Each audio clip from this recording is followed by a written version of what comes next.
All right.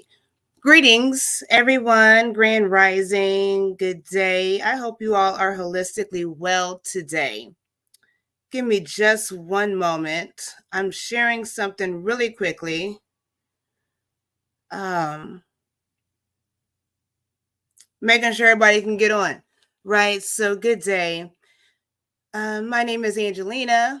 I am your host today, solo with Peak Home Care Associates, located here in Indianapolis or Noblesville, Indiana, but we service all of Central Indiana, right?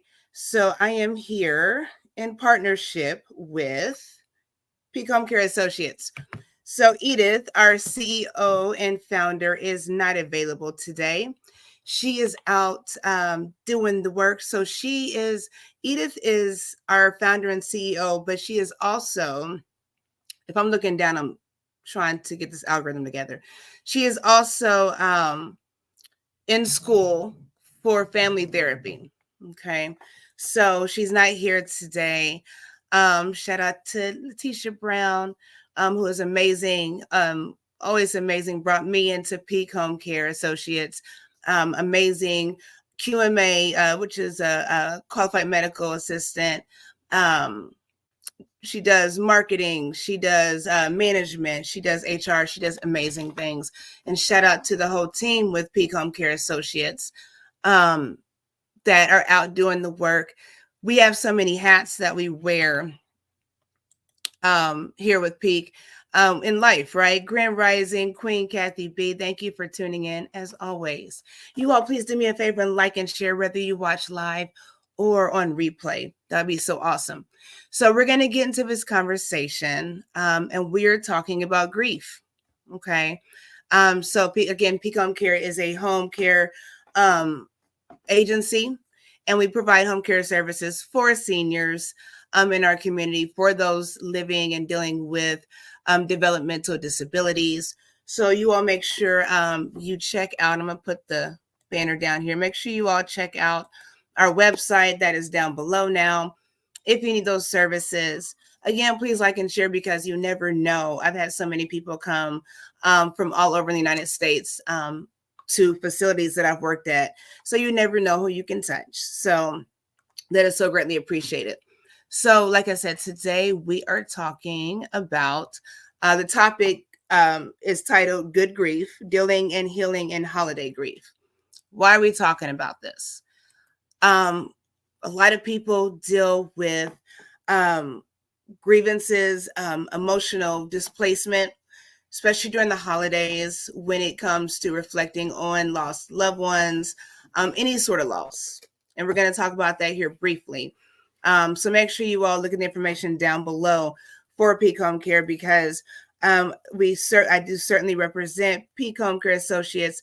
But when we started, when I presented this idea to Queen Edith, I was so excited because I wanted us to be set apart from other agencies as we're growing and beyond, being effective in the community, right? So we want to share information, whether you choose our services or not, whether you're local, it doesn't matter. We want to share this information because we believe and know it to be vital and important for the well-being of everyone when it comes to caregiving, even if you're not in healthcare, because we're all caregivers in a sense, right?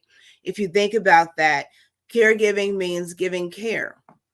And we might not identify as caregivers often because a lot of times anymore, we're not mindful to care for one another.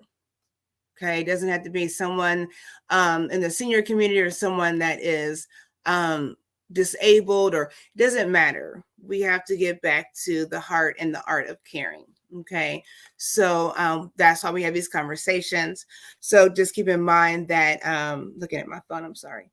Keep in mind that the conversations that we have are for total growth when it comes to caregivers and healthcare alike. Okay. And we want to be able to help and serve the community abroad. So again, please like and share. So with Edith, Queen Edith not here, the CEO and founder of Peak Home Care Associates, I am going to use visual aids so I can stay on course and we can get through this within the hour. So again, you are tuned into the Peak Wellness Hour, and thank you for tuning in. So let me share my screen for just a second, if you will. Hope everyone is having a great start to December. This is my birthday month, so I'm excited.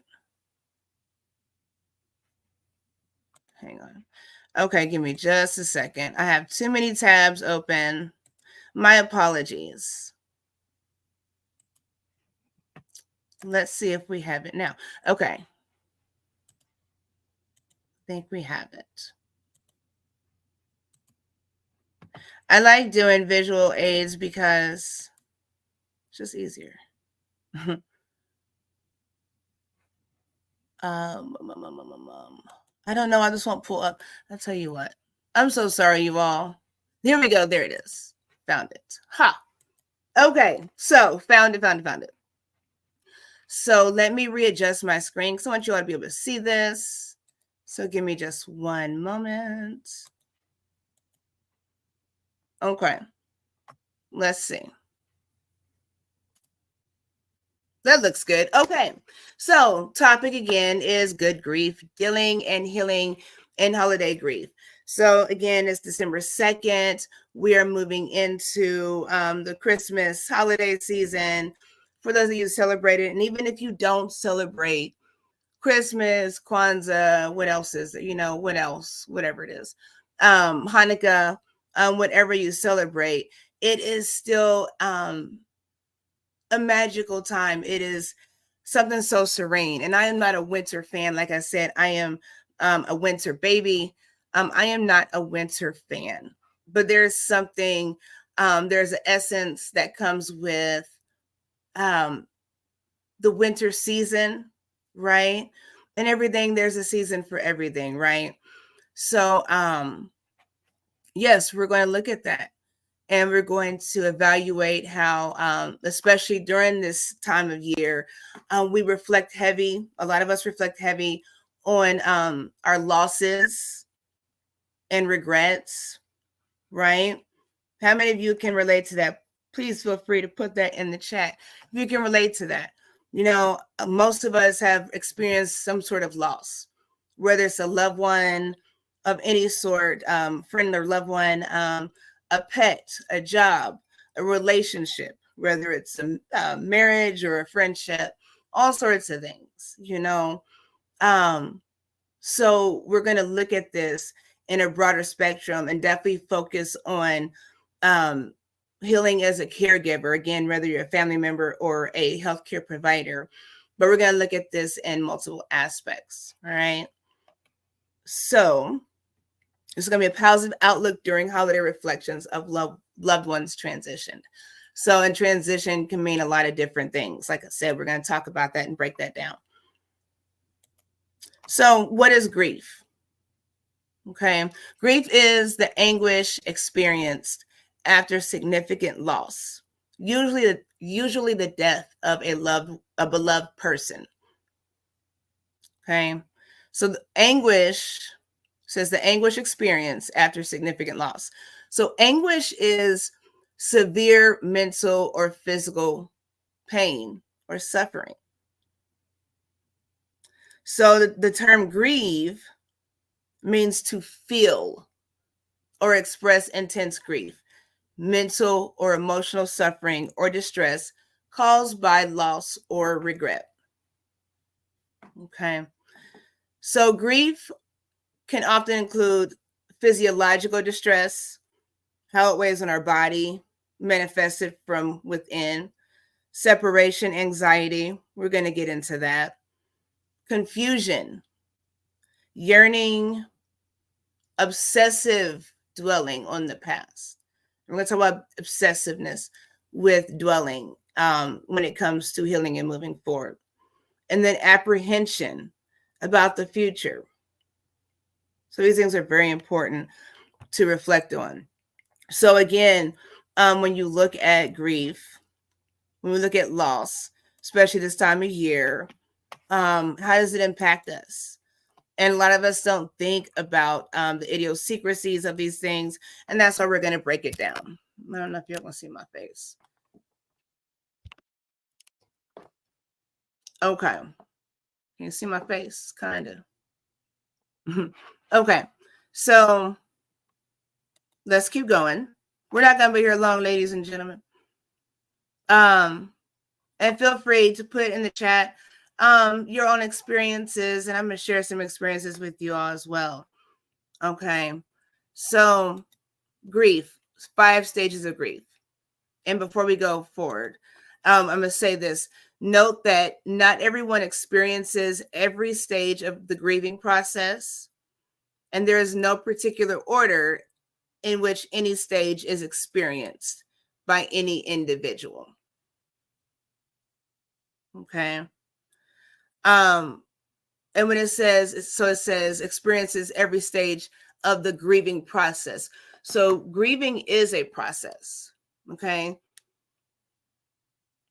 Excuse me. It's not just a one-time thing when we have significant loss or unresolved regret. Okay. So it is a process. And to understand that is to be able to effectively and successfully move through that process in a healing manner. And that doesn't ever mean when I say that, I'm not suggesting that anyone get over anything. I'm just suggesting and empowering you and encouraging you to be able to embrace the process of life, including grieving when it comes to loss, and be able to function in the best of your capability in those situations. So what are 5 stages of grief? Again, this is in no specific order. So we have denial, anger, bargaining, depression, and acceptance. Okay. So let's look at the breakdown of each of these. And again, it's not in any specific order. So we're going to look at this, and I want you all to think about not just for the holidays. Like I said, it's always a significant time, but think about where you are, even in past losses, how we perceive the world, how we perceive life and perceive one another in the stages we're in life. Okay. So first, denial. The process of denial gives you time to more gradually absorb the news and begin to process. So again, when we're talking about grief and grieving, loss can be, you can grieve any sort of loss.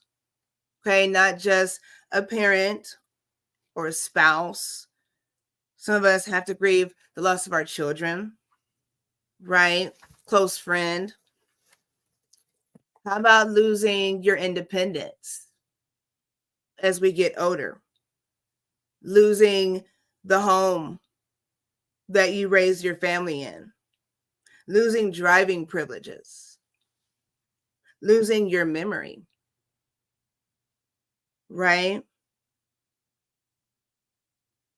So loss looks at different kinds of ways.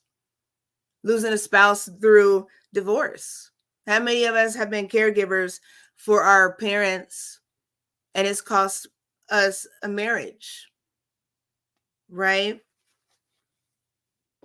Having to be responsible and a diligent parent for a child with disabilities and that other parent not being able to deal. So different sorts of losses and how we grieve. So back to denial. It is not unusual to respond to the strong and often sudden feelings of unfortunate news by pretending the loss or change is not happening. So again, we're talking about grief and loss. What about loved ones that have dementia now? Holidays are here and it's not the same because they don't remember. It doesn't matter to them. That can affect you and your loved ones, right? And then as you move out of the denial stage, the emotions you've been hiding will begin to arise. You will be confronted with a lot of sorrow you have denied. So, simply put, moving forward, all because you do not address it does not mean it's not there. And you really cannot move forward if you are in the state of denial. Okay. Let's talk about anger. Where denial may be considered a coping mechanism, anger is a masking effect. Anger is hiding many of the emotions and pain that you carry. So that means lashing out. That means your road rage. Just all sorts of things. It says anger can be directed at other people or even inanimate objects. Are we throwing stuff across the room? Are we shouting at, whatever? Anger may mask itself in feelings like bitterness or resentment rather than clear-cut fury or rage. How many of us are taking care of loved ones and we have other family members that are not involved? Right? And now we're bitter. We don't want to talk to them anymore. We don't want to acknowledge their phone calls or text or whatnot. A loved one passed away years ago and we're still arguing about, assets, jewelry, clothes, furniture, right? Anger can do that. It can mask itself in bitterness and resentment rather than clear-cut fury or rage, rather than you going off the handle and pointing your finger and getting aggressive. Not everyone will experience this stage of grief, while others may linger in it. Again, how long can you be mad and hold on to things that you can't change? Even with divorce and separation. Like I said before, you're taking care of your loved one and your spouse can't stick it out. How long can you be mad? And then as the anger subsides, you begin to think more rationally about what's happening and feel the emotions you've been pushing aside. So just like denial, you have to get past the stage in the process as far as healing for those that go through this stage. Again, not everybody will. Let's look at bargaining. So during grief, you may feel vulnerable and helpless. Statements like, if you or what if are often common. If only. How many of us has said, if only I was there, if only I did this? And then we hold ourselves to an accountability that is not our responsibility. How many of us have lost a loved one and they can't let go because they weren't there? I should have been there. I should have been there. If everybody said that, everybody can't be there. And more times than not, it doesn't change the outcome. Unfortunately, sensitively said. And I'm saying that for us to understand that we cannot hold ourselves to regrets and things that we cannot change. Okay. Bargaining is a line of defense when dealing with with emotions of grief in hopes of delaying sadness, pain, confusion, or acceptance. This can't be real. This is not happening. This is not happening. This is not happening. This is not my life, right?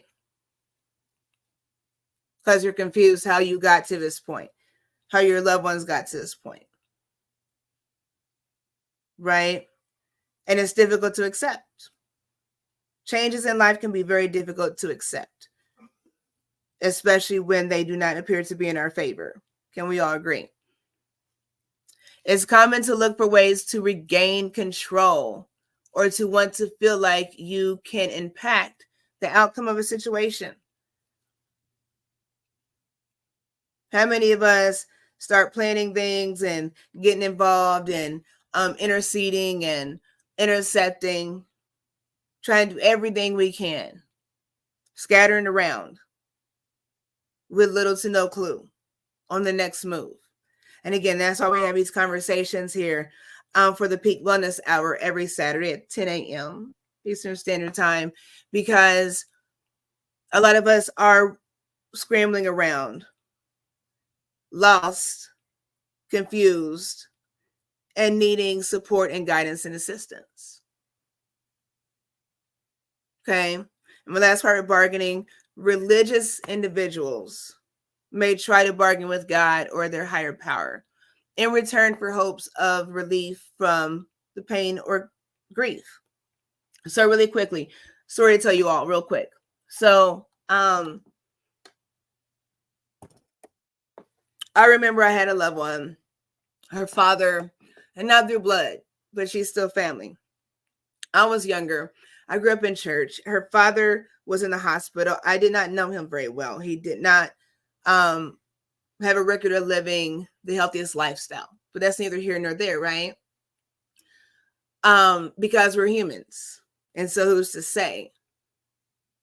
So I remember being in the hospital, and he was not doing well. This is before I was a nurse. And I remember praying and praying and praying. And I just believed that God was going to heal this man because of my faith, right?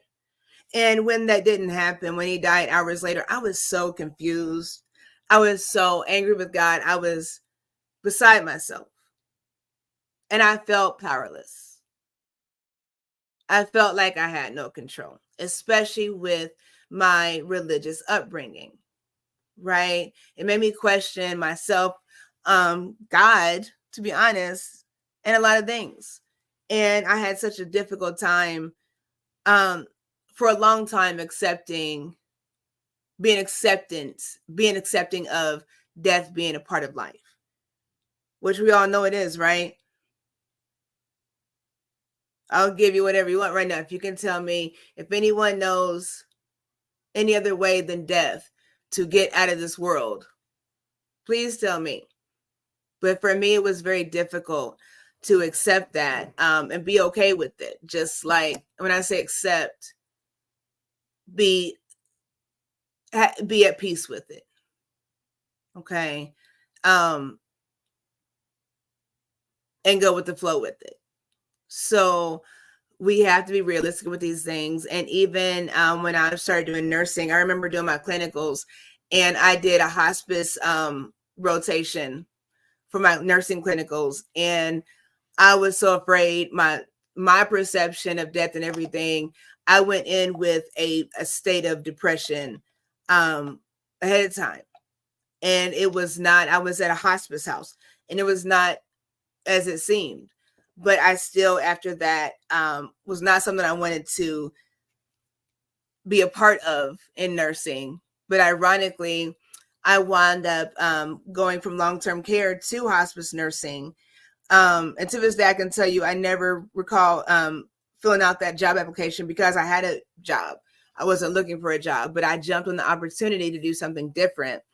And it was hospice, and it changed my life.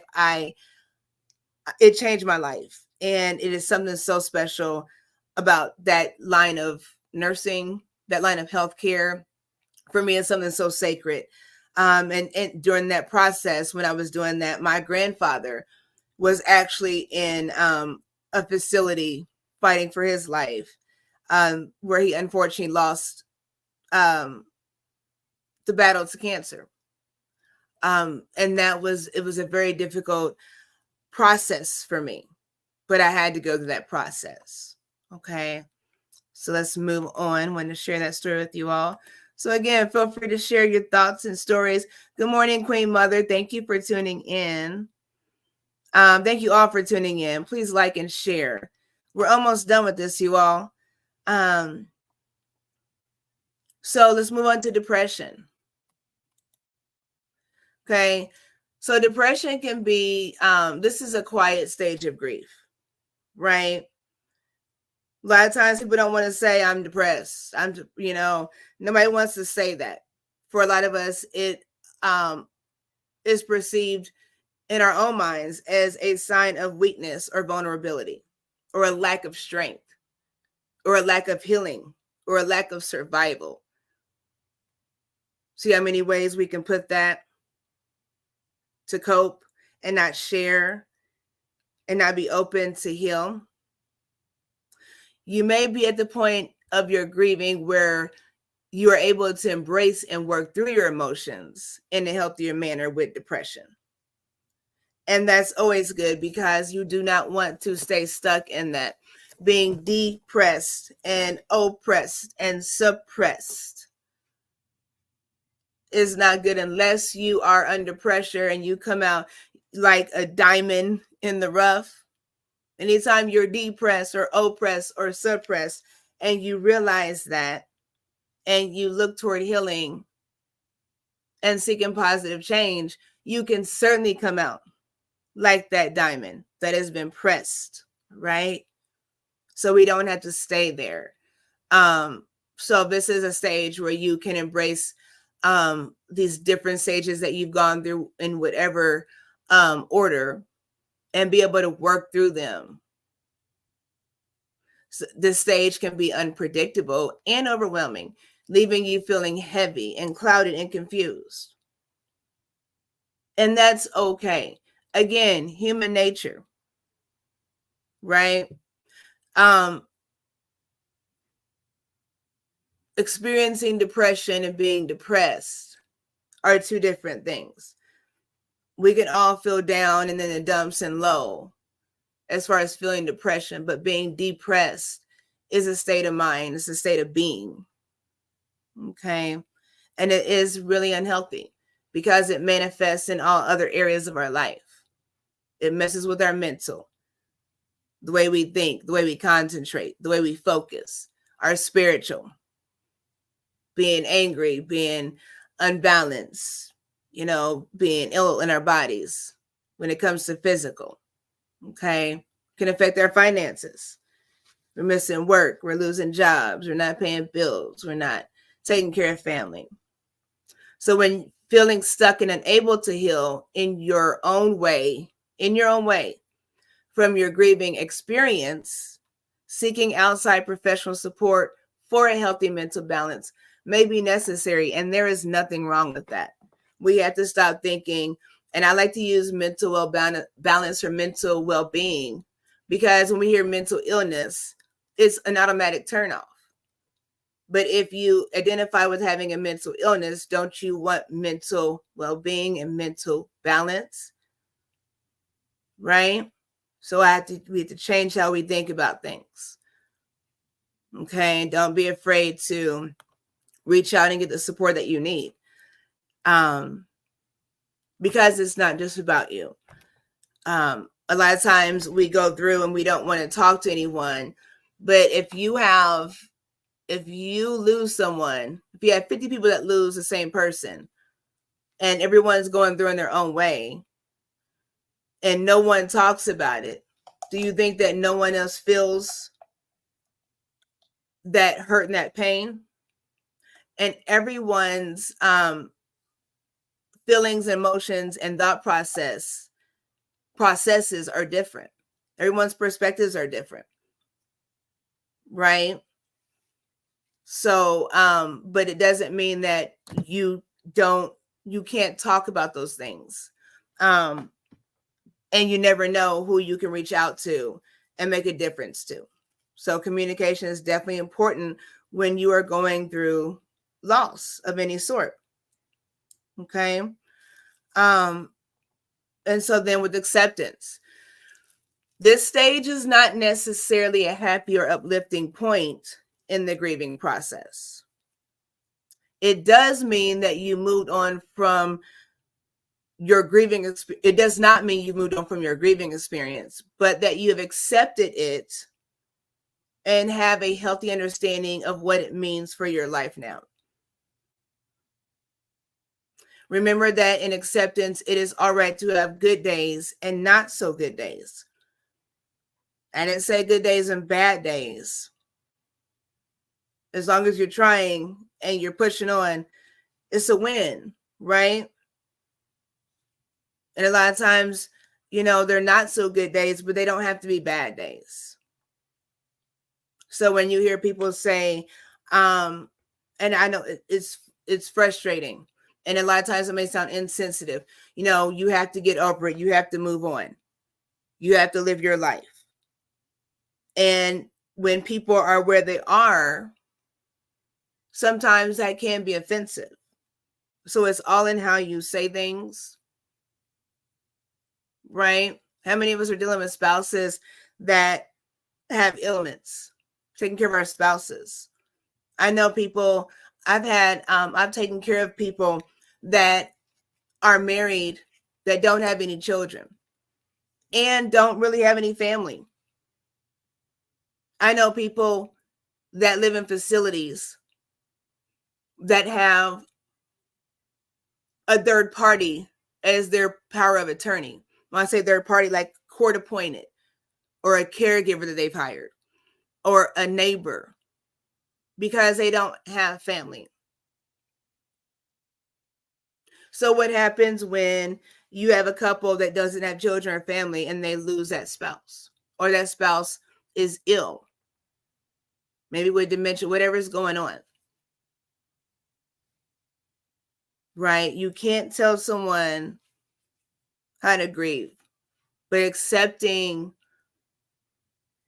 the things that you cannot change, but being able to implement those things to improve your own life for the better and for those around you is important. Okay.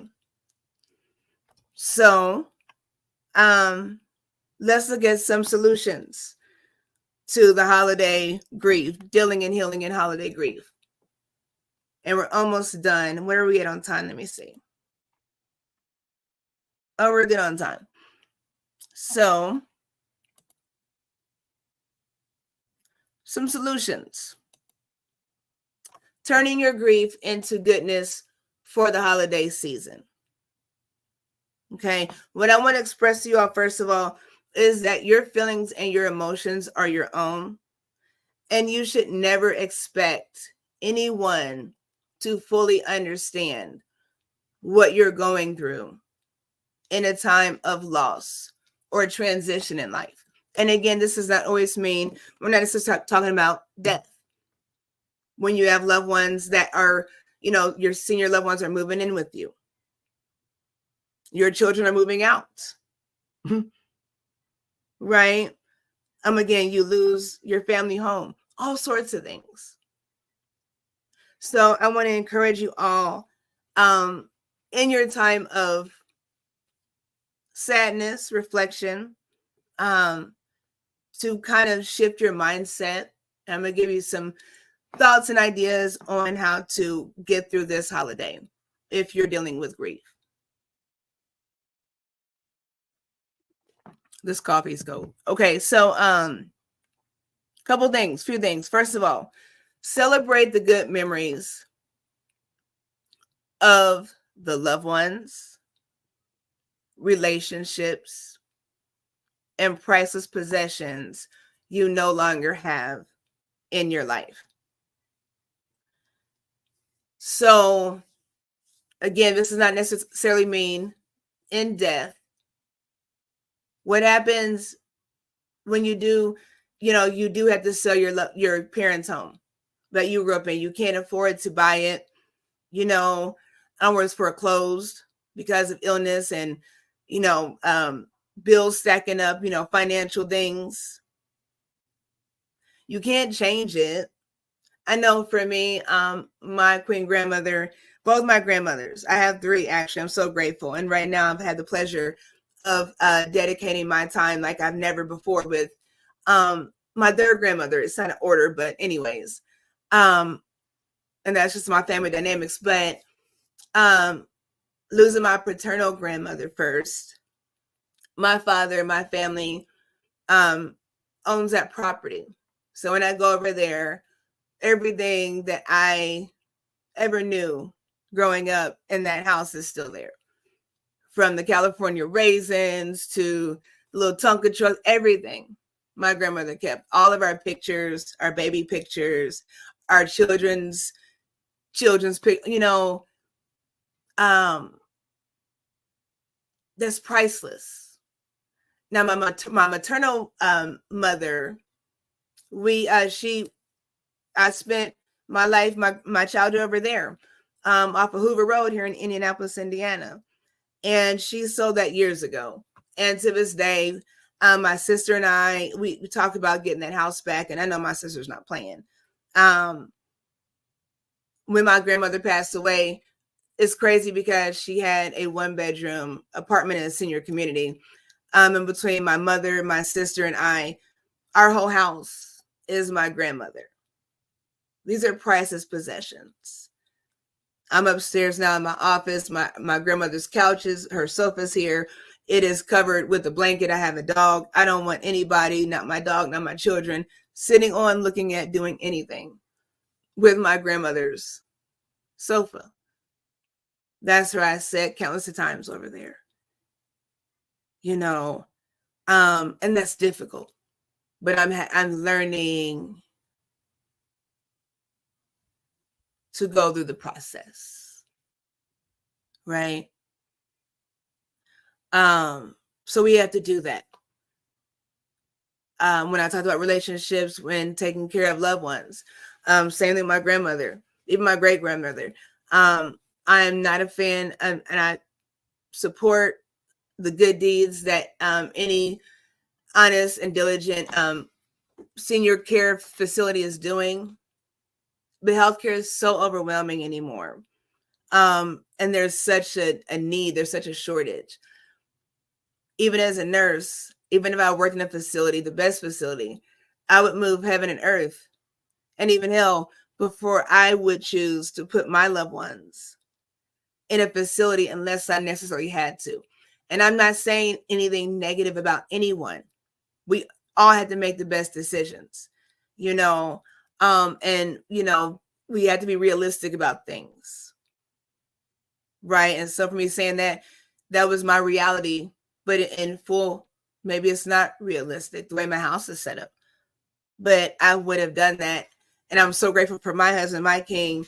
He supports his family, my family, everyone. He loves everyone. He's also an amazing nurse, Marine veteran turned nurse. So he's amazing in his own right. But if that wasn't the case, I couldn't say that I wouldn't have had my grandmother here, period, point blank. So you don't know, you never know. So we have to be realistic about things, right? The next thing is, as far as finding goodness, build on, grow, and nurture the loved ones and relationships that you do still have.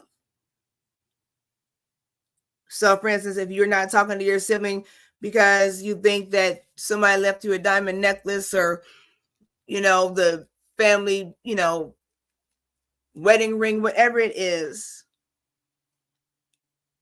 it that important? And if something happened to them, would you have regrets because you were hung up on past situations? We have to learn to be grateful for what we have now. Even with our loved ones that are dealing with dementia, dealing with illnesses, terminal illness, whatever, how can we make the best out of every moment that we have with every relationship that we have? I think it's important in healthcare for there to be, how much time healthcare providers spend at work and then go home and work, or you don't leave your job at work. And that goes for a lot of professions, teachers, a lot of lawyers, everybody, especially when you're doing the right thing. So nurture relationships. I've had some of the best relationships have come from me working in nursing and connecting with the greatest people that just happen to be in healthcare. Right? Find value in the life that you are living. Always being mindful to express gratitude as often as possible. So here's the question though. Are you living? If you are listening, if you are walking around, you still have life. Are you living? Excuse me. Think about this. If whatever you're grieving, whatever you're going through, what would you thank you for tuning in. Yes, thank you. Hold on just a second. I'm gonna show these. Oh, yes. Thank you, Queen Cat. Yes, I love my grandparents. I miss my grandparents. Queen Kathy says, you are truly blessed to have grandparents. I adopted a couple of grandmothers. There's nothing like our elders and that wisdom. Is so important. Says, as a nurse, we know how lonely and difficult that was for many of our patients. Absolutely. Thank you, Queen Aunt. Absolutely. So we have to be mindful of those things. Let me take this off. So are you living? How would you want someone to live if your life changed, whatever that means? Okay. Set short-term attainable goals to spend more quality time with the ones you love. And what that means is when you see somebody, don't be like, oh, it's good to see you at the family reunion. No, we'll get together soon. I'll see, I'll be around. You can find me. We have to start setting goals and say, you know what? Every first Sunday in the month, we're going to get together and we can move around. This week will be, this month will be here. Next month will be here. If you can't be here, then we can do a Zoom. How can we connect with one another and hold to that? Hear someone's voice, actually check on someone. My husband said all the time, when his mother would call, when she called, it was something. When my grandma called, if it's been a few days and she called, I'm gonna get the phone like, oh, because she's gonna say, hello, Angelina. I didn't want anything. I know you're busy, but I just want to check on you because I haven't talked to you in a few days. My husband's mother would say, hello, Kevin, this is your mother. Be consistent with our connections. And then surround yourself with positive people in positive environments. Oh, thank you so much. Thank you, Queen. Thank you. I'm glad I can help. Thank you so much. So yes, surround yourself with positive people in positive environments. How many of us feel a certain kind of way and we say, I'm not going to go out. I'm just going to stay in. I'm not going to celebrate. It's going to be myself because we don't want to be the Debbie Downer. And that's okay. But at some point, maybe we should say, you know what? I feel the way I feel and it sucks. And I got to go through this process. But today, family's getting together. I'm going to go ahead and show up. And I'm going to show up with a positive attitude. Not to fake the funk like everything's okay. And people are looking at you like, is she okay? Oh, he's out. Just check on him. Come and say, hey, I wasn't going to come because it's how I feel. But you know what? This is important. Family is important. Connection is important. So I'm going to show up. And I'm going to show up my best in my truth. And you just do what you can. But positive environments help that. It doesn't help being around people that, you're calling somebody and they're depressed and that person's depressed and everybody you call is depressed. And if that's the case, when you're going through and anyone and everyone you call is in a low vibration, 'tis the season to find better company. I promise you. Let's not go into this new year. Let's not go into a new day continuing to engage in things that are not healthy for us, that do not grow us. We can't change certain things. We can't change the past, but we can have an influence in our future and the future of those around us. If you have a lost loved one, then share with your children, your grandchildren, and your nieces and your nephews and your cousins about who so-and-so was. Get those pictures out.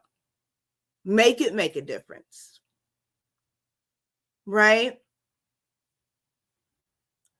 Then take the time to graciously give and gratefully receive blessings of love, peace, and happiness, not just for the holiday season, but every day. I'm going to read that again. That's very important, I think.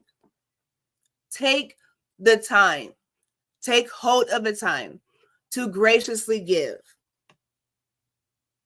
and gratefully receive blessings of love, peace, and happiness.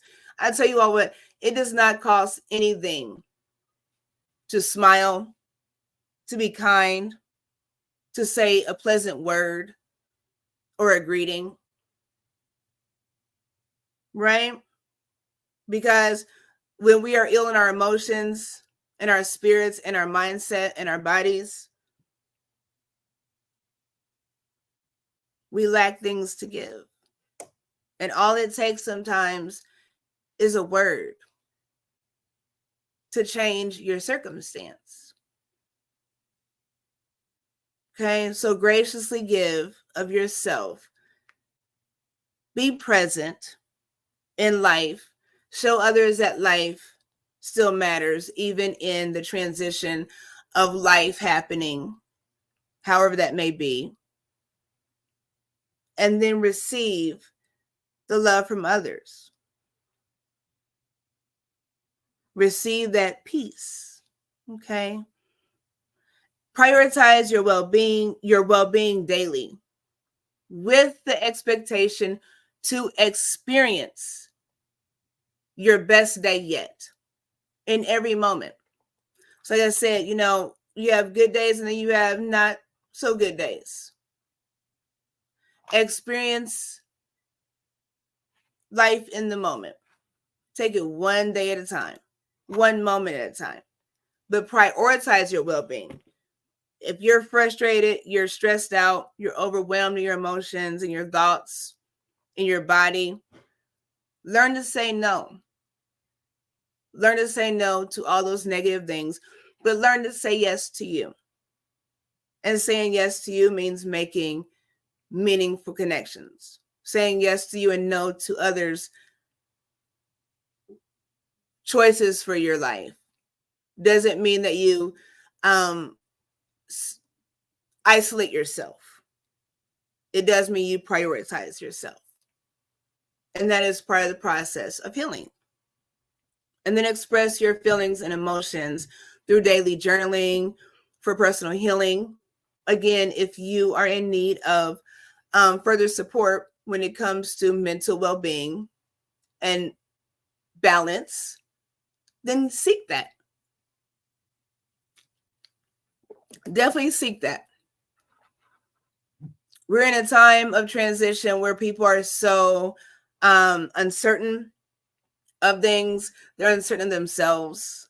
They're uncertain of life and how things are going to go. I want to encourage you all to take this time, this month, the rest of a year, the rest of the day, and move forward in changing your mindset to achieve goals that make a difference in life. Being a caregiver is challenging, regardless of who you're taking care of. Obviously, sometimes it's a challenge for us to even stop and help a senior citizen at the grocery store. We are so busy doing nothing. Take some time to give back this season and start with you.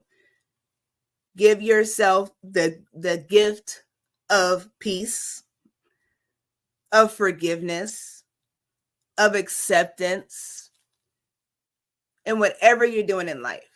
If you're caring for anyone, reward yourself. We have to have balance. So this season, hopefully you all have a mindset to just grow and evolve, right? Embrace the season and look for better things. So if that is the conclusion of that, I will say that if you, let me stop sharing the screen. Hope that helps someone. If you are in need of conversation, again, Edith, our CEO and founder of Peak Home Care Associates here in Noblesville, Indiana, is away for class for her family therapy license, right? I am a life coach myself, and I'm saying this to say that, again, what we do with Peak Home Care Associates, we try to reach as many people as we can, regardless of anyone that may or may not need our services. So on top of providing amazing home care, whether you're in the home, in a facility, whatever the case may be, we wear many hats. So hopefully this conversation blessed you. If you are in need of grief counseling, grief coaching support, if you are in need of guidance when it comes to healthcare knowledge or resources, that information, again, is on the bottom of the screen. You're going to go to peakhomecareassociates.com. You can email us at info@peakhomecareassociates.com. And we would love to help, right? We are in the business of servitude and dignity of life for everyone. And that is so important. And your life matters as a caregiver, right? Certainly matters. I'll share one more story with you all really quickly because we had to go almost out of time, but our hour is almost up. But I will say this, looking at grief and sharing my own story, I've been a nurse for 15 years, over 15 years. Like I said, I've done long-term care, assisted living, hospice, home care. I know last September of 2022, when I, by no direct choice of my own, was transitioned from a job in assisted living as a memory care director for almost 4 years, I decided to take a break on nursing. And it wasn't until me taking that break where I realized that I needed that break. I spent every day nearly in my facility during COVID in a memory care dementia unit. I walked in every day losing patient after patient, resident after resident, loved one after loved one, right? And, just going, right? That's just one of those stages of grief. We don't always take account of those things and how it affects our lives. And it wasn't until 2 years later after COVID and me transitioning out of that job that I realized that I had some healing to do from that loss, that devastating loss, because it was very personal. And I did feel like I had no control. And the more I feel like I had no control, the harder I tried. And I just didn't feel like I was winning. But then it became robotic. It became automatic, right? And I still had the compassion, but it was just automatic. And it wasn't until losing my grandmothers when I'm here in these facilities, still same compassion, but just somewhat numbed, right? And I thought to myself, I felt a certain kind of way about taking care of people, especially people that were older than my grandmother.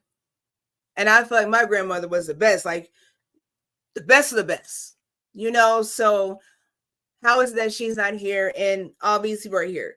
Have certain people that are hateful and nasty and just certain kind of things, you know, just on a different level. And I'm looking like, why are you still here? But I had to still give the best care. Not because of a nursing oath, that's because of my integrity. But it was me being in denial, me bargaining a whole lot of things. Right? So you never know. Thank you, Queen Kathy. You never know how grief affects people. Have the conversation. Check on your loved ones. Check on your senior loved ones. You never know. Allow a voice, lend an ear. Okay. So with that being said, I believe that is all. I appreciate you all so much. Thank you to my Queen Mother. Thank you to my Queen Aunt Betty. Thank you to Queen Kathy B with the United Empires of Akivaline. Thank you all. Thank you for everyone that will listen later. And all I can see is what I can see on the screen. So whoever else is listening, thank you so much. You are greatly appreciated. Please like and share. This conversation is to empower and grow others. So please like and share. We are here every Saturday morning at 10 a.m. Eastern Standard Time.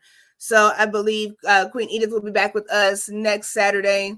Again, if you are in need of further support and guidance in healthcare and in mental well-being and balancing mental well-being, reach out to us and see how we can help you.